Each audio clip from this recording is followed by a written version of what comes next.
Cette méditation quotidienne vous est présentée par le Centre Le Pèlerin, spécialisé en accompagnement psycho-spirituel. lepèlerin.org.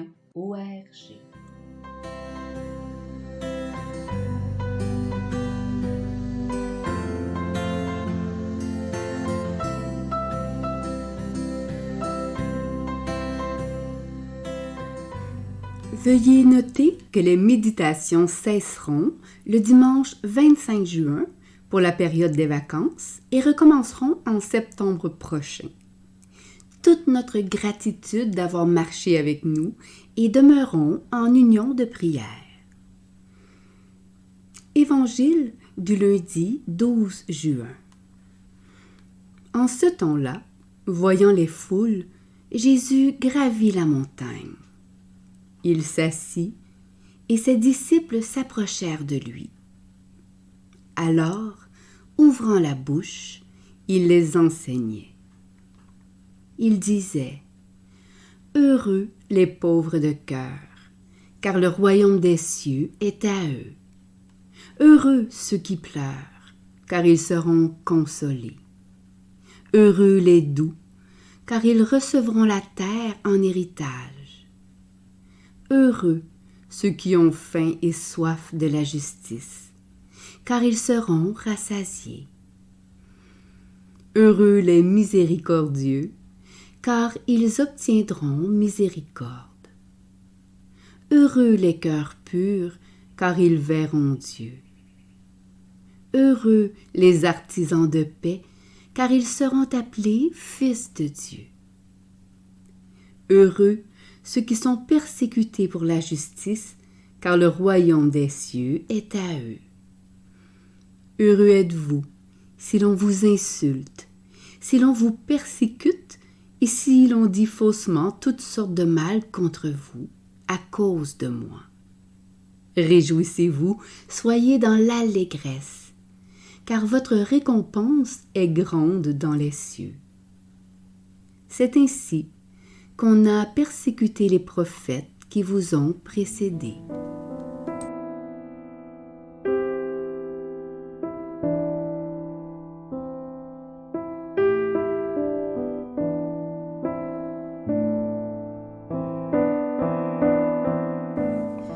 Méditation. Beaucoup disent : qui nous fera voir le bonheur ? Tous les hommes cherchent le bonheur, même dans les impasses les plus surprenantes. Et pourtant, qui peut, par ses inquiétudes, ajouter une coudée à la durée de sa vie? Qui peut, par son anxiété, ajouter de la vie à sa vie?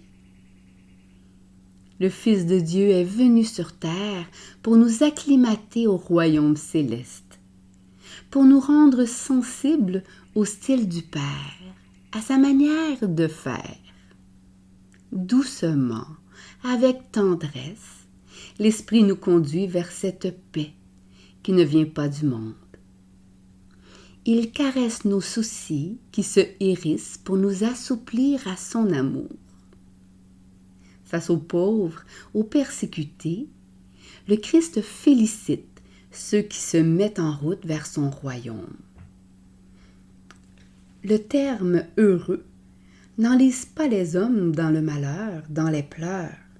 Au contraire, le refrain heureux encourage.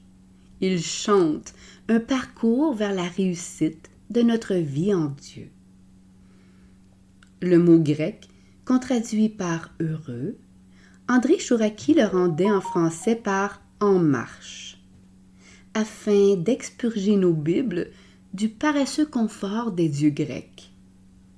La dynamique du peuple de Dieu, comme au désert dans l'Exode, est la marche. Certes, les soucis harcèlent sans cesse l'existence précaire que nous menons sur la terre. La santé, le travail, la famille. Il y a tant de personnes dont nous devons prendre soin. Le Seigneur nous introduit dans sa manière divine d'être attentif. L'exhortation à ne pas s'entretenir dans l'anxiété vise à nous arracher de notre cage pour nous transplanter sur une terre qui a le ciel pour horizon.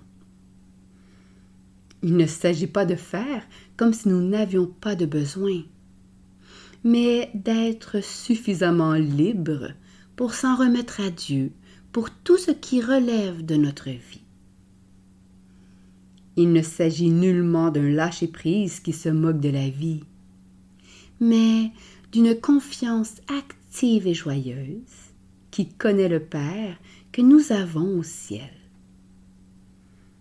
Ne vous inquiétez donc pas et ne dites pas « Que mangerons-nous? Que boirons-nous? Avec quoi nous habillerons-nous » En effet, tout cela, ce sont les membres des autres peuples qui le recherchent. Or, votre Père céleste sait que vous en avez besoin. Cette confiance filiale transporte nos besoins vitaux dans ce ciel qui protège la terre. Car en Dieu, nous savons que le ciel et la terre ne sont pas séparés. Dans la Genèse, le Créateur qui sépare la lumière et les ténèbres, les eaux et la terre, ne sépare pas le ciel de la terre. Au contraire, le ciel est toujours ce qui se penche vers la terre. Ce langage symbolique montre que notre vie terrestre compte pour Dieu. Face à l'anxiété qui rétrécit notre vie, la foi respire largement. Rabelais, qui inventa le géant Gargantua, met en scène cette liberté évangélique avec humour. Gargantua est déçu des habitants de la grande ville qu'il visite. Ces gens sots préféraient un mulet avec ses sonnettes plutôt qu'un bon prêcheur d'évangile. Réfugié dans les tours de la cathédrale, Gargantua paye ses citadins en leur donnant une leçon pleine de moquerie. Du haut des tours, il pisse abondamment sur eux. Puis, il dérobe les cloches de la cathédrale qu'il attache au cou de sa jument. Cette action symbolique dit qu'il faut se détacher des angoisses qui empêchent de faire la différence entre un mulet et l'Évangile. Les cloches, comme la parole de Dieu, ne doivent pas rester accrochées autour des cathédrales, mais carillonner et galoper le long des chemins. Avec un rire gouailleur, Rabelais chasse les mulets pour redonner souffle à l'Évangile qui libère l'homme. Aujourd'hui, quels sont les mulets que nous préférons à l'Évangile? Les béatitudes détectent nos folies collectives. Dans La condition ouvrière, Simone Weil, sensible à la pauvreté tournée vers l'esprit, décrit le malheur ouvrier. Il faut, en se mettant devant sa machine, tuer son âme pour 8 heures par jour, sa pensée, ses sentiments, tout. Derrière ce malheur se révèle une idolâtrie de l'argent pour laquelle rien n'a de valeur que ce qui peut se chiffrer en francs. Elle n'hésite jamais à sacrifier des vies humaines à des chiffres qui font bien sur le papier, chiffres de budget national ou de bilan industriel.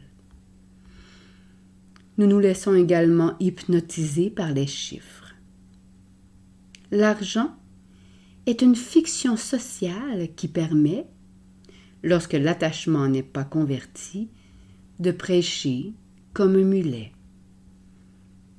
À propos de son prochain, on se dit « ces gens n'existent pas vraiment ». Ces silhouettes découpées sur un taux de profit ne sont que des chiffres qu'on additionne et qu'on soustrait. Or, à la racine de l'existence, le Christ fait émerger une parole qui donne un droit de vivre. Heureux êtes-vous d'exister. La béatitude redonne une boussole. Nous sommes dans le monde sans être du monde, puisque notre origine est en Dieu. Ce déséquilibre nous met en marche. Sur notre chemin, le Christ, la vie qui réussit, vient à notre rencontre. Un jour, la lutte douloureuse cessera. Nous serons arrivés au bonheur de vivre sous le regard du Père. Méditation écrite par Vincent Rijfstek.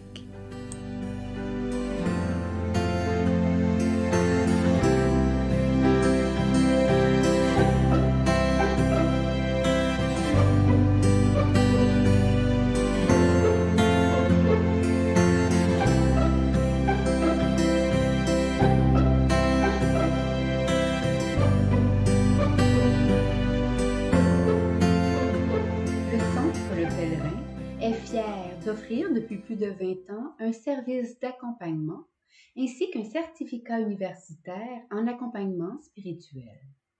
Tous nos services sont offerts en ligne. Nous sommes situés à Montréal, au pied de l'Oratoire Saint-Joseph. Le pèlerin, le savoir intérieur qui transforme la vie. Lepèlerin.org. Page Facebook, Centre